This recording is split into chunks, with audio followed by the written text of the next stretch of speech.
Hello, everyone. You're listening to the LockInYourSuccess.com Trading Performance Podcast with Master Trading Performance Coach John Locke, where it's all about real traders, real problems, and real coaching.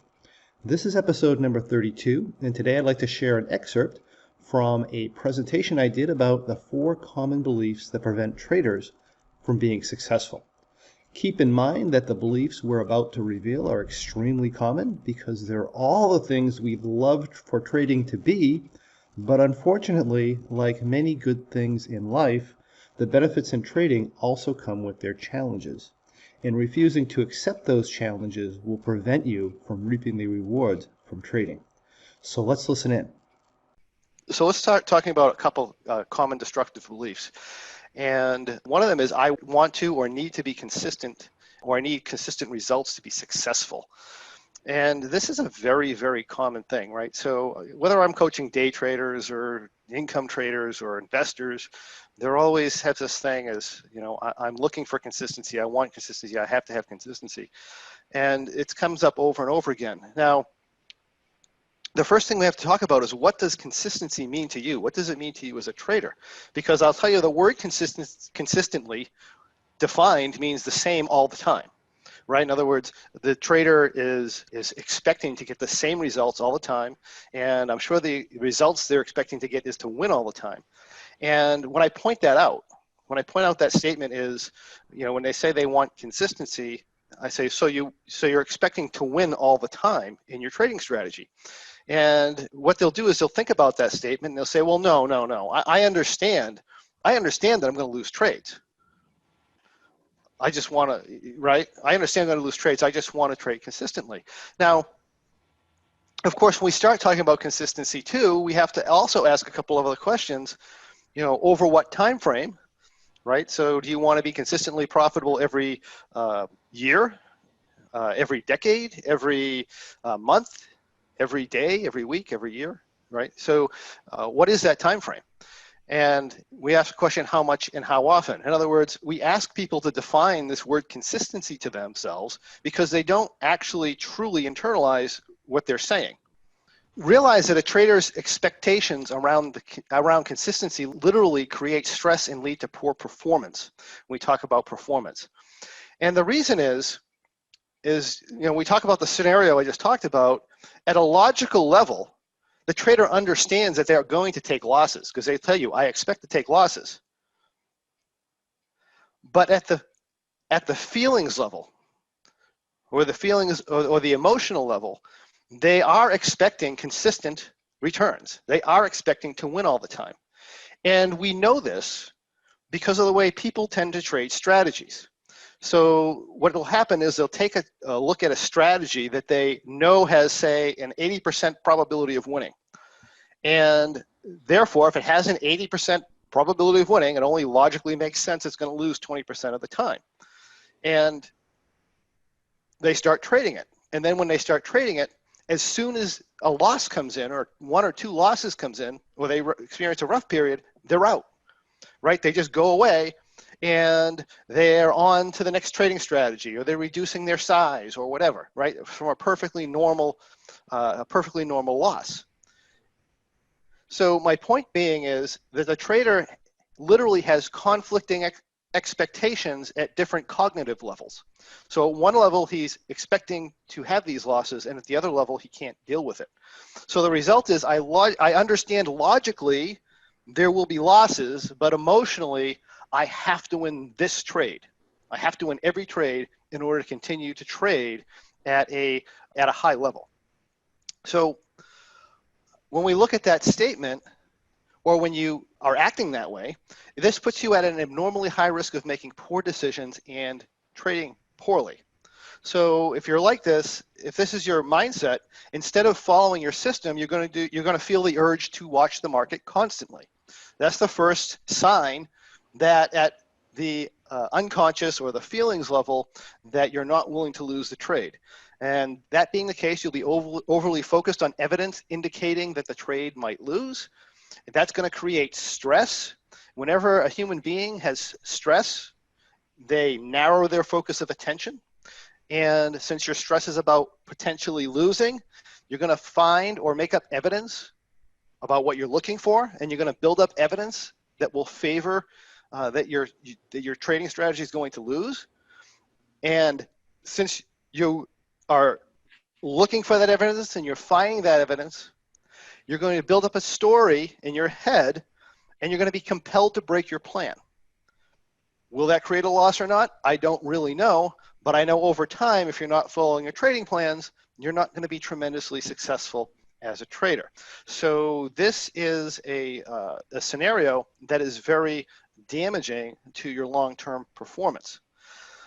But once you do that, right? Once you do that, you have this thing where a trading strategy takes a normal loss, or you can't follow the strategy because you're too focused on a loss. You make a logical conclusion that there must be a problem with the trade, right?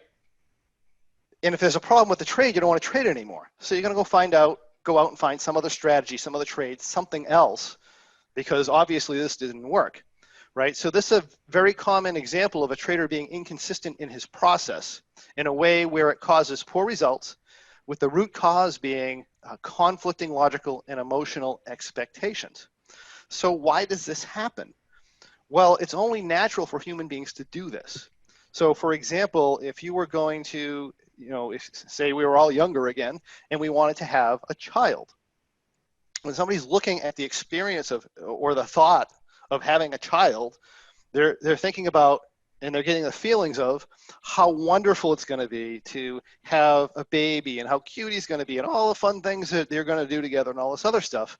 And they completely ignore the fact that, pregnancy isn't always a picnic, and the kid's going to come out, he's going to be crying, he's going to be pooping, you're not going to be able to do what you want to do, right? There's a lot of negatives there, and I think we all logically understand that they're there, but we ignore that, and we go with the feeling, or in other words, we let the feeling frame our emotional state, and within that frame, we logically conclude that we're going to have the baby, even though we understand that it's going to be very problematic.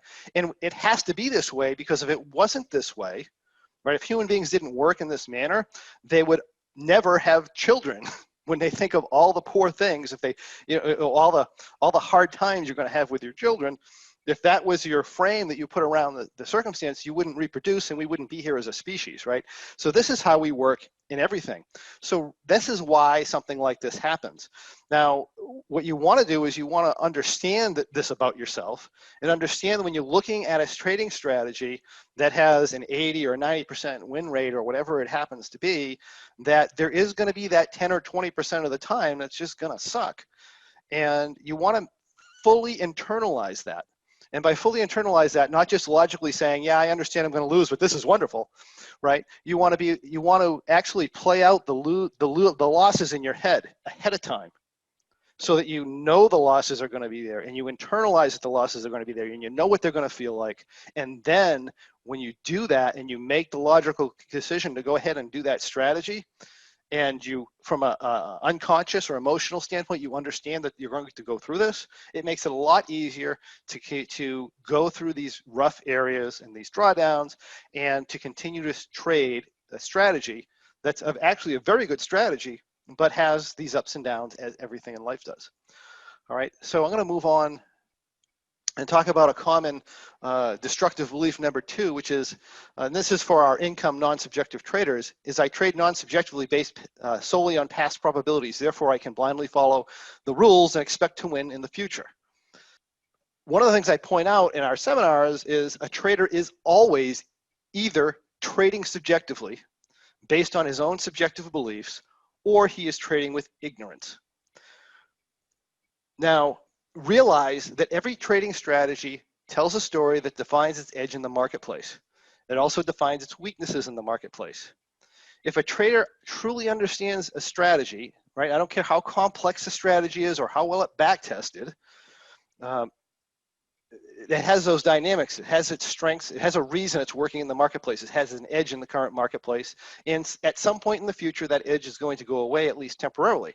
So if he understands that, he's going to be much better off. So if a trader understands a strategy, then he is going to trade a strategy when his subjective beliefs about the market indicate that the edge in the strategy is likely to be present. That's what he's going to do. So we'll get deeper in this in a minute. If the trader believes the strategy will somehow win all the time because it has certain rules to it, he is what? He is ignorant. He's not either purposefully or not purposefully ignorant, okay? Realize that any trade you enter is being subjective at some level. If you believe in a bull trade, why do you do that? So I'm going to, for people who don't know what a bull trade is, I'm going to just quickly describe it. It's an extremely simple strategy that we do on the Russell 2000. And let me back this out.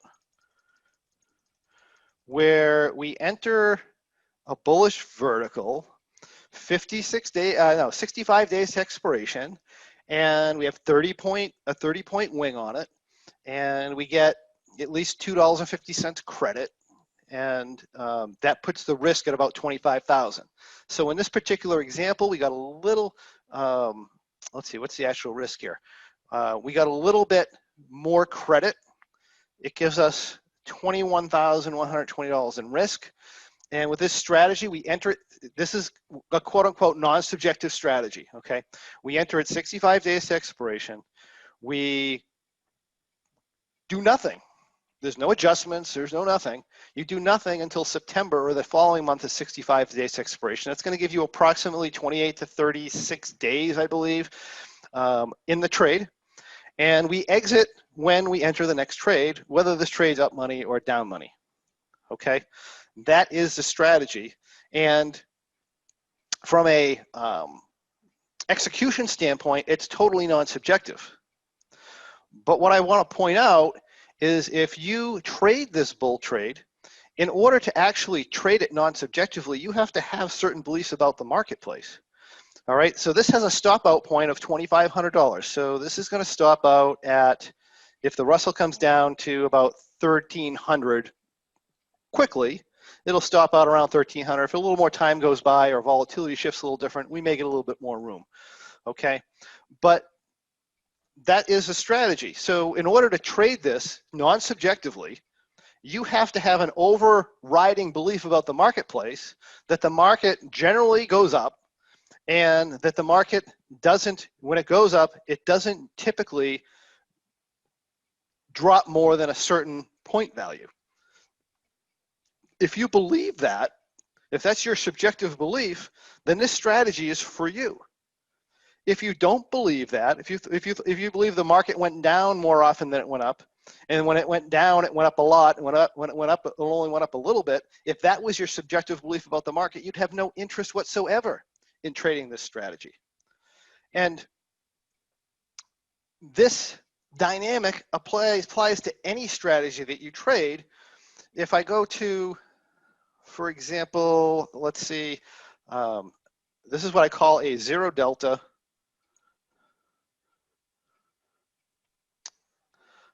This is what I call a zero delta no touch broken wing butterfly. You know, it's similar to like a net zero trade. If you ever traded a net zero strategy, if you know what that is. But basically what we're doing here is we're selling some options at the money, and we're buying and we're buying long options that create a zero delta situation, or approximately zero delta situation in the strategy. The strategy also has no adjustments, and it relies on, and it has, and let's say we put a profit target in this of 10% of our total risk. So our total risk is about $5,000. So I put a $500 profit target and a $500 maximum loss. And my strategy here going forward is I'm not going to touch the butterfly. I'm only going to, I'm going to stay in it until I either stop out, I expire, or I hit my $1,000 loss limit. So let's say that is our strategy. If you're trading that strategy, you need to have the subjective belief about the marketplace that the price movement and the implied volatility movement most of the time are going to act in such a way where this will get up $500 before it moves so much that it gets down $500. Those would be your subjective beliefs about the marketplace. If your subjective belief was the market always went up like crazy, this wouldn't be your strategy, right? If your subjective belief was that the market, always goes down really fast, then maybe this wouldn't be your strategy either most of the time, right? So those are your underlying beliefs, and the more complex. Now you can make these strategies more complex. You can put adjustments in them. You can put different types of profit targets and all kinds of different things. But no matter how many things you layer on top of it, whatever you're doing is going to have its winning scenarios and its losing scenarios. And you should be aware of what they are. You shouldn't be, if you're looking at a strategy, you shouldn't be coming in here and just saying, well, it's just going to win all the time because I adjusted at 50 delta or something like that. Okay. So let me just switch back to the PowerPoint quickly. So I want everybody to realize that every trade we enter, every adjustment we make, every exit we take, we do because of our subjective beliefs about how the market's going to move or not move, how implied volatility is going to move or not move, as well as how our subjective belief about how our strategy, how our positioning will react to that movement. So we take these into account. If we're educated traders, we're taking this stuff into account, and then we're deciding if the edge is there and whether or not we're going to trade the strategy. So a critical part of our success as traders is to realize, even in non-subjective traders, is to realize that we are indeed being subjective when we do the same trade the same way every time, no matter what. Common destructive belief number 3. The more a strategy wins, the more likely it is to be profitable over time. We get this a lot with our type of traders, income traders. So most people's trading journey is, I guess it follows the InvestTools education system, right? They come in as directional traders, they buy equities. And usually they don't make out so well. So they say, hey, if I can leverage myself with options, long options, then I'm going to make money. Then they go with the long options. And then they say, no. If you really want to make money, you have to go into like vertical spreads. And then you go through that. And then they're like, well, no. If you really want to make money, you have to do broken wing butterflies and then start dealing with volatility and all this other stuff. In other words, they get you into more and more education, and you get further and further down the rabbit hole into these trading strategies that have a higher and higher and higher probability of winning. And there's a reason that people gravitate toward that. It's because losses are more painful than wins, and if people want certainty and they're trying something new, and in an effort to try and create certainty, they do it through complexity and hiding their losing scenarios from themselves. Now, so everybody does that, but the problem is probability is only one variable. And it's not even a lot of times that important of a variable. Much more important is utility, right? Utility is, it involves probability. How often do I win? And what's my average loss? Or what I call exit loss trigger versus my average win? What's my absolute risk versus my average win? And what's my maximum likely win? All of these features or all of these dynamics should come into play when we're creating or considering a trading strategy. I mean, you have to realize that as a trader, a strategy that wins 30% of the time can be, isn't necessarily, but can be more profitable, more consistently over a particular time frame, if you're measuring in years or weeks or months or whatever, than a 90% probability strategy. And people tend to forget that, and they always go towards the probability. Now, the problem with going towards probability is that there's what I call this paradox of income trades, where the safer a strategy appears, or I could also say the more hidden the loss, the losing scenario in the strategy, the more problematic or dangerous it tends to be when things actually go poorly. So in other words, it's fairly easy to create a strategy that wins 90, 95% of the time, but that strategy in the 5% of the time it loses, or maybe even in the 1% of the time when it loses, it's going to be a catastrophic loss that's going to rip away, months, years, decades worth of profits sometimes. In other words, it's a blow up strategy waiting to happen that happens to win all the time.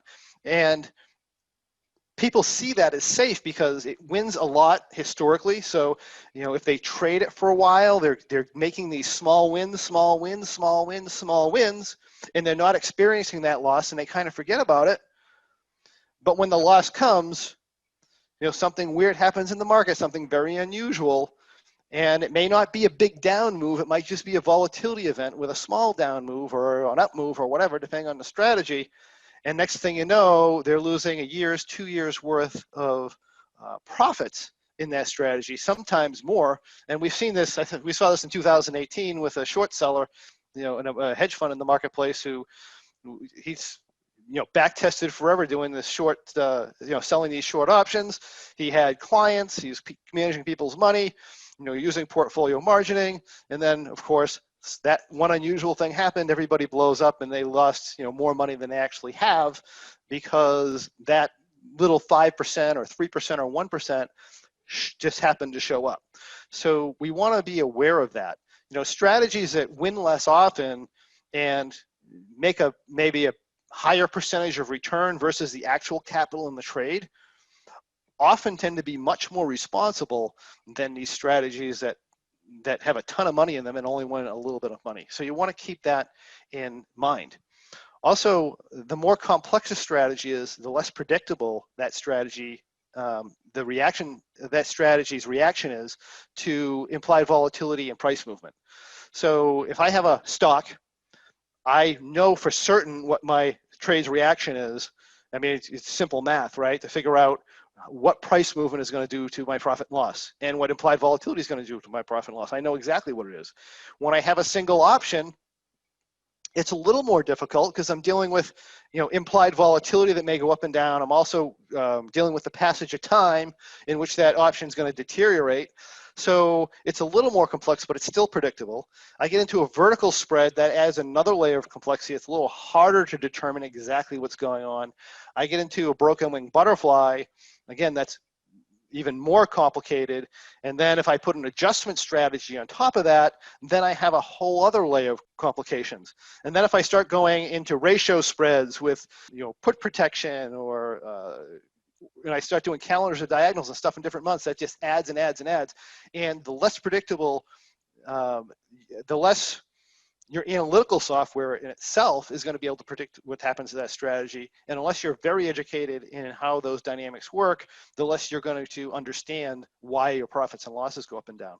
Other dynamics of income trades is the higher the win rate. So something that wins 95% of the time, the less favorable the average win tends to be compared to the average loss. So one of the things or dynamics with your trading that you're going to find out if you do calendars or butterflies, or even if you do directional, is the lower you put your profit target, the higher your win rate's going to be. The higher you put your max loss, the higher your win rate's going to be. So I can put a very high win rate strategy, even in a directional trade, by taking my profits very, very quickly and by letting my losses get crazy out of control. And when you go to income strategies, it's the same thing. The ones that draw down a lot, if you let them draw down a lot, then you're going to increase your win rate. If you let them, if you take fast profit targets, you're going to increase your win rate. However, you're also setting up for that disaster scenario, or if you go to the extreme, especially, you're going to set yourself up for that disaster scenario when you do take 1, 2, 3 losses in a row, that it's going to wipe you out. And I trade, I don't know if you guys know this or not, I trade on this SMB, I don't know if you know who SMB is, but SMB Options Tribe. We have a trading desk over there. I'm the senior trader. I've been there the longest, and I trade with the most money. And we've seen people come and go, and we've seen strategies come in where they've back tested them, and we had this guy, I win 100% of the time. I win all the time, and I don't know why they let him on the desk. I was against it. But they let him on the desk. He wins 100% of the time, and he's got all this back testing and stuff to prove it. And he comes on the desk, and probably within 3 months, he was gone. He lost so much money; it was unbelievable. I mean, just completely wiping out the amount of money he had in the thing. And it's just, like I said, it's just because that strategy that wins all the time It got to the point where it got out of control, I think 2 months in a relatively short time frame, and there's just no way that he's going to make the money back. So obviously, that's the type of thing that happens. So you have to be careful of that. So the higher the win rate, the more complex the strategy, the more likely the strategy is to have excessive structural risk. So by structural risk in a strategy, what we mean is, well, we'll talk about it in a little bit, but you can have a high structural risk in multiple ways. So one of the ways would be if we have our bull trade and we have $27,000 risk for $2,500 profit, that has a structural risk of 27.5. So the losing scenario or the killer scenario in that strategy is if you consistently exceed your maximum loss numbers is going to be the killer scenario. We have different type of structural risk where you might have a ratio spread, for example, that takes on, and you're using portfolio margining and you have a nice flat T+0 line, but you have to use portfolio margining in order to make the profits palatable for you. Right. In other words, I have $1 million in actual risk in my trade. I can only make $5,000 in the trade. From a percentage standpoint, that looks horrible. But if I say I'm trading on portfolio margin, then they only portfolio margin me $10,000, so I'm actually making 50% a trade. Right. So that's wonderful until the question you have to ask, well, what are the potential drawdowns? Well, if I have $1 million trade, the chance of me drawing down $5, 10, 15, 20, $50,000 is a mere miscalculation on the modeling's part of implied volatility. In other words, if implied volatility doesn't do what my model wants to do, $1 million trade can be down $50,000 like that. So now I'm in a strategy where I'm pulling out at $5,000 profit, and there's a reasonable chance I'm going to take a $50,000 loss, but I make it look palatable because I'm saying I'm only really risking 10,000 because that's my portfolio margin. So those are the types of games that traders play in their head in order to do that. So you want to avoid that type of thing, okay? So anyway, common destructive belief number 4, the more I tweak my rules or the more specific I get, the more likely I'll be successful and win as a trader. This is a very common thing in our type of trading. It's also a common thing even in directional trading when people do back testing. They'll come in and they'll make these minor tweaks in the rules to get fairly significant results changes. What I want everybody to realize is that trading strategies win over time in the future, not in the past, in the future, when the concepts of the strategy align with the marketplace, period.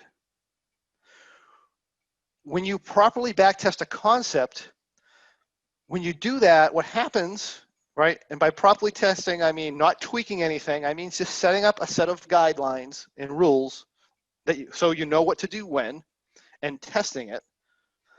When you do that, you get a general idea of what the strategy's performance will be like in the future, assuming the dynamics of the future are somewhat similar to the past.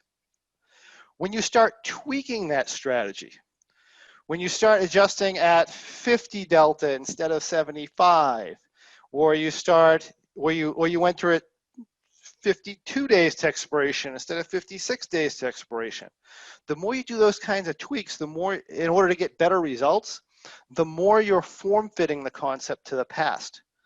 Okay, so we have the general concept. Does this concept work in the marketplace? And then we have people fine-tuning the concept to make it match the past, or in other words, to filter out some of the bigger losses in the past. Because invariably what happens when people are back testing their strategies is they come in and they have this wonderful rule set, and they'll go in and they'll run the test, and there'll be this 2 or 3 months that just suck, right? And they make it so that I just can't handle those 2 or 3 months. It made my year lose. So what they'll do is they'll come in and they'll say, well, if I entered this on Thursday instead of Friday, or if I reduce my profit target by $500, or if I add a put when let's see, what delta did I have trouble with? When I'm at this delta, if I add a put 5 delta faster, then that makes that bad period disappear. And it really doesn't affect the rest of the strategies that much, the rest of the results that much. Now I can live with that, right? Now I can live with that. But what they don't know, or they're not admitting to themselves, is all they did is they filtered out that result. In other words, the concept that they were trading will produce that result from time to time. Just because they made a minor switch, that doesn't change the concept of the trade. All that does is it filters out the bad luck timing. And when you do that, the problem with doing that is when you do that is you expect those same results going forward. But the same results won't be there going forward because the timing is going to be different in the future. The exact same thing isn't going to happen at the exact same time. And that being the case, you're going to get different results. And then all of a sudden you're shocked because the strategy is not working like you thought it was going to work. Something must have changed. Well, nothing changed. It's just that you had a misbelief about the initial concept. So you want to make sure that you're not doing that in your strategy. I hope you enjoyed the presentation. If you need any help in achieving the mindset of the successful trader, or if you would simply like some fantastic information on how to improve your trading, I encourage you to visit us at lockinyoursuccess.com. That's LOCKE in yoursuccess.com, and check out our pro membership so that you too can break through barriers and make quantum leaps in your trading and in your life. Please share and comment on our episodes. We'd love to hear from you. Thank you for joining me, and I look forward to seeing you on the next Trading Performance podcast.